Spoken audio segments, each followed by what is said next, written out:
Bonjour à tous. Nous sommes dimanche 2 février 2025. Je suis le docteur Robinson Chapmeny de l'Institut québécois des affaires internationales. Et ce matin, je viens continuer la série que nous avons inaugurée il y a quelques semaines sur l'intégration économique africaine.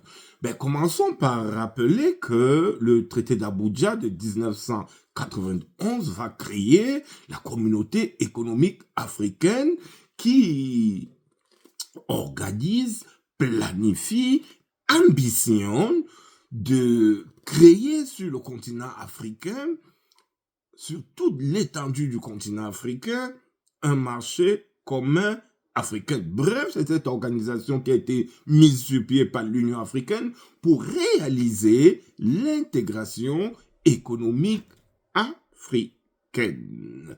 Les États-Unis d'Afrique au plan économique et commercial. Alors, la communauté économique africaine va prévoir, à travers le traité d'Abuja, 6 étapes pour réaliser cette intégration économique africaine.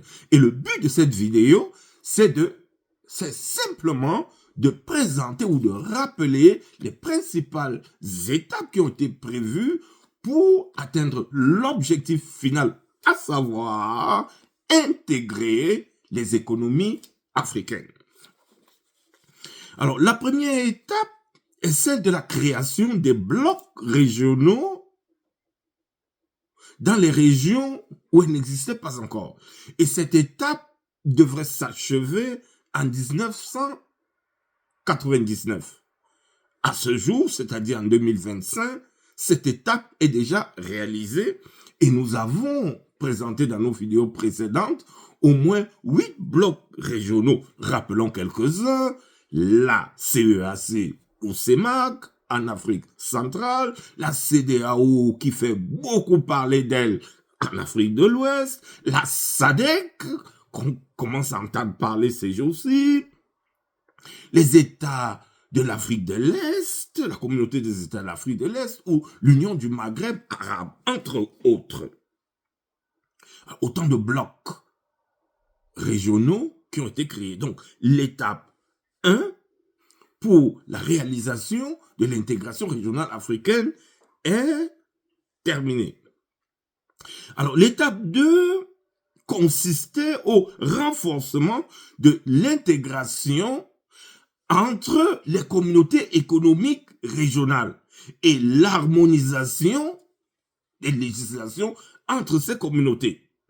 Et cette étape devrait être terminée en 2007. Là encore, on a un objectif atteint. Donc, l'étape 1 et l'étape 2 sont atteints.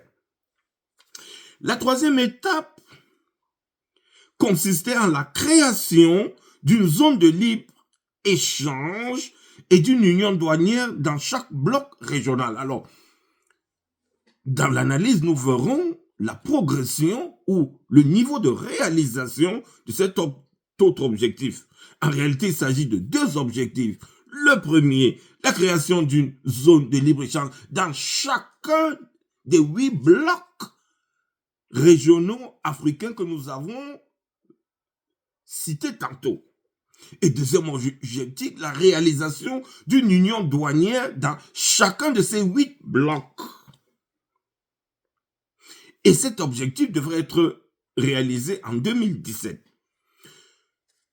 Quatrième étape, c'est la mise en place d'une union douanière à l'échelle continentale africaine,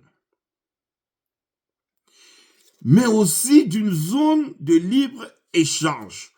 Au fond, cette fois-là, on va passer de l'union douanière qui ne concerne qu'au bloc à une union douanière africaine qui regroupe l'ensemble des pays africains.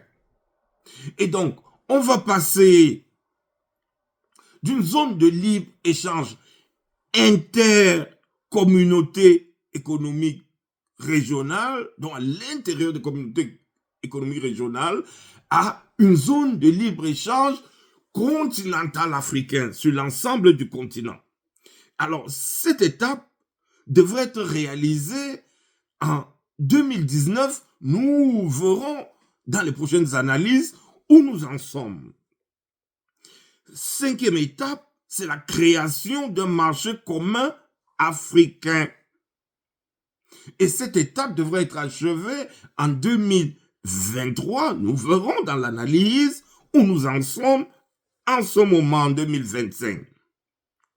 Sixième et dernière étape, la création d'une union économique et monétaire à l'échelle continentale et donc d'une zone monétaire ainsi qu'un parlement. C'est la sixième étape. Et toute cette phase, ces étapes, ces phases de transition devraient être achevées en 2034 au plus tard. Alors, dans la prochaine vidéo, nous allons voir quels sont les progrès qui ont été réalisés dans l'accomplissement de cet objectif d'intégrer totalement les économies africaines et de créer un marché unique africain. À bientôt.